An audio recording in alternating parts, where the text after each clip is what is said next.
Hey guys! I want to start off this video by telling you guys that I may not have a lot of videos up in the next couple weeks or maybe for the next couple of months because my mom did something to her side and she's not able to do everything that she was able to do before, so now I'm helping around the house a whole lot more and with my handicap and a lot more than I'm used to. So I barely have time to read, let alone film videos.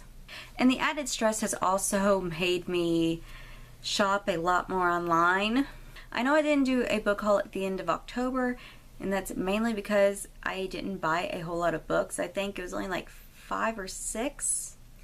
And I decided that I would just combine it and my November book haul. Because even though with Black Friday and Cyber Monday coming up at the end of the month, I know I probably won't buy a whole lot of books because I know there are going to be a whole lot of awesome sales like right before Christmas. But I couldn't put off doing a manga haul because I bought so many mangas, and I know that I'm going to buy a whole lot more in the next couple of months. So without further ado, let's get started. The first manga I picked up was Volume 1 of Yu Yu Hakusho. Story and art by Yoshihiro Togashi. This is actually a pretty old manga series. I actually ended up watching the anime adaptation of this manga when I was in middle school. And it was such a fantastic series. And I've heard a lot of people say that the mangas are just as good, if not better, than the anime. So when I saw the first volume at Half Price Books, I had to get it. And I think this is actually only like a 19-volume series, so it's big but not too big. Yu Yu Hakusho follows our main character Yusuke Urameshi, who is a delinquent until one selfless act ends up ending his life. But the rulers of Spirit World weren't really expecting him to die. So now he's given the opportunity to do a whole bunch of nice things as a ghost and potentially get his life back. And that pretty much sums up the first half of season 1 of Yu Yu Hakusho. And just from flipping through this, the manga is a whole lot different than the anime, so I cannot wait to start this. Though I may wait until I have all 19 volumes, that way I can just binge read the entire series.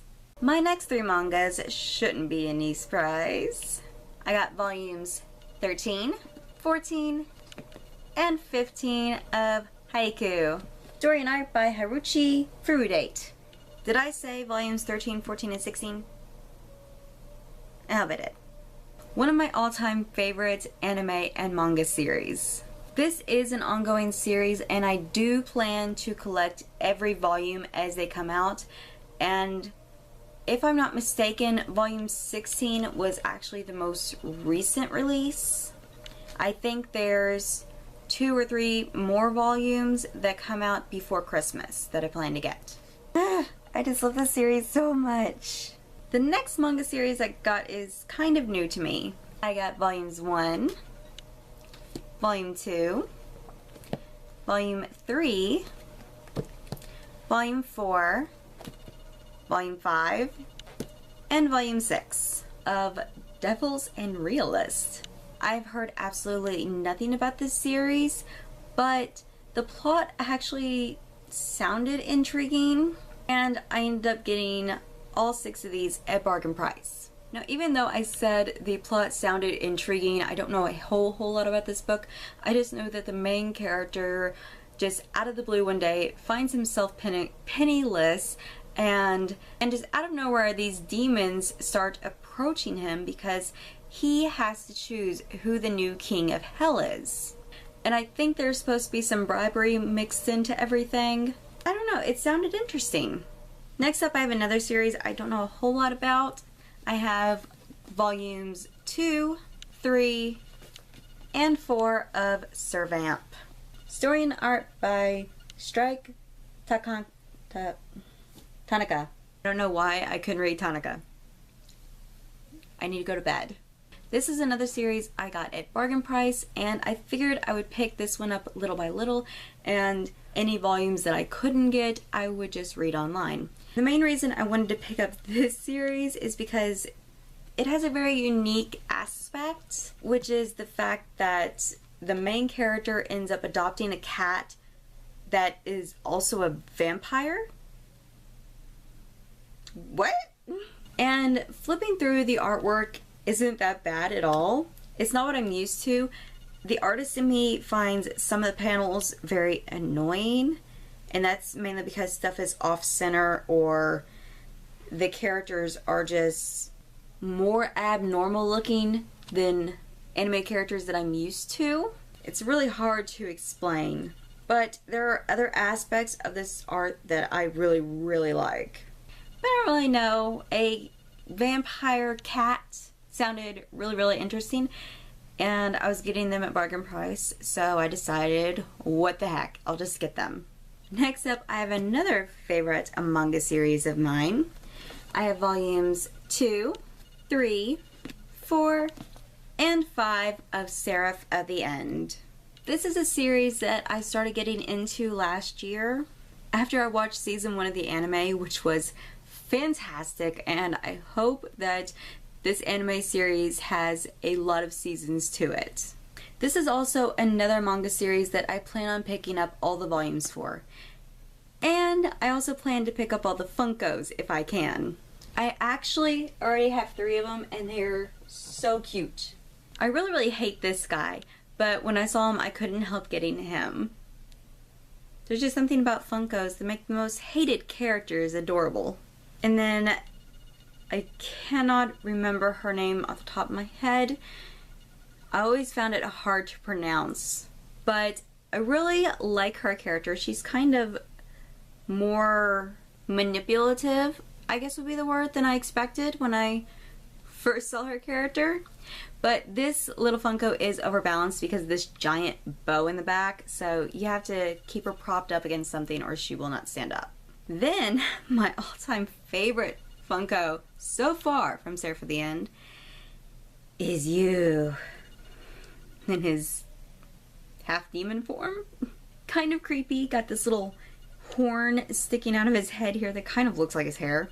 Got the demon eye and the tattoos. And this is a Hot Topic exclusive, so you can only get this from Hot Topic. And I think they're actually going to stop carrying this Funko, so if you want this Funko, you better snatch it up quick. I want to get all the Funkos, but if I can just get the other main character, Mika, I would be ecstatic because he's so adorable. Moving on from that, I have volumes 2 and 3 of Assassination Classroom. And I have to say, these are the most plain but creepy looking manga covers I've ever seen. Assassination's Classroom is basically what it sounds like. It's a classroom full of assassins. The only twist is that their teacher is an octopus, for lack of a better description, and their job is to assassinate him before he can destroy the world. Next up, I have volume 3 of I Am Alice, Body Swap in Wonderland. Art by Ayumi Kanu and story by Visual Works. And I think this is just a trilogy of mangas, so I should have the whole thing by now. And this is another series I don't know a whole lot about, other than the fact that the main male character in the series swaps bodies with Alice from Alice in Wonderland. And the trilogy is supposed to be about them getting their bodies back the way they were. And I think this is actually one of those weird books where they actually don't get to swap back. But I don't know. I'll have to read it to find out. Okay, next up is kind of a big group of mangas. First up, I have Volume 8, Volume 12, Volume 13, Volume 14, Volume 15, Volume 16, and Volume 17 of Prince of Tennis. This series came out in 2005, so it's kind of hard to get a hold of the mangas. So I've just been buying them as soon as they become available where I usually buy books. This series follows a boy named Ryoma, who is just starting out at high school and is already known in several circles as a tennis prodigy. The series starts out following him as he works his way through the ranks of his high school tennis team just to make it at a regular spot on the team. And then the series continues and follows him as he plays against other schools. This, like Haiku, is one of the few sports mangas and anime series that I have just completely fallen in love with. And even though I think there's a ridiculous amount of mangas in this series, I plan on getting the entire collection. Then last but not least, I have Volume 4, Volume 5, Volume 6, Volume 7, and Volume 8 of Bloody Mary. And I still can't say the author's name. If you guys know how to pronounce this, let me know in the comments below. I'm having a really overly difficult time with this name. This is a series that I just started last month, and I'm absolutely in love with it. And not just because of the plot and the mystery behind all of the characters and what the heck is going on, but because of the amazingly cute character Bloody Mary. And I have to give this series points for originality. It's not every day you read a manga series where you have a vampire that cannot die from the conventional vampire means, and his solution is to seek a priest out so he can be exorcised. And said priest doesn't know how to exorcise, so he works as the priest's bodyguard until he can find a way to kill Bloody. I've never in my life read a series where a vampire wanted to die so bad that they would act as a priest's bodyguard so that they could die in the end. What? This is a series that I'm 100% finishing. I don't think it's a particularly long series, though I think it is still ongoing. But I do have all the volumes released so far. I think actually volume 9 may have been released today. I'm not sure, I'm gonna have to look into that. But I am absolutely in love with this series, and I cannot wait until it's finished so we can figure out what happens. But I don't want it to end at the same time. I'm conflicted. That is finally the end of this manga haul. There was so many mangas in this haul. I don't know where to start. I want to read all of these, but I have other books that I have to read, and I know if I start any of these, I'm going to want to like finish them to like the very end and put it down. Anyways, thank you guys so much for watching. You guys should let me know if you have any manga recommendations for me in the comments below. I have yet to read a manga that I haven't liked, so feel free to recommend me anything. Except for One Piece, that manga series is freaking humongous. I would never be able to read all of that. Much like the anime, I think it's pushing like almost 900 episodes now, or is it 800 episodes? I don't know. That's one series I won't get to. So recommend me anything but One Piece. Thank you guys so much for watching, and I'll see you next time. Bye!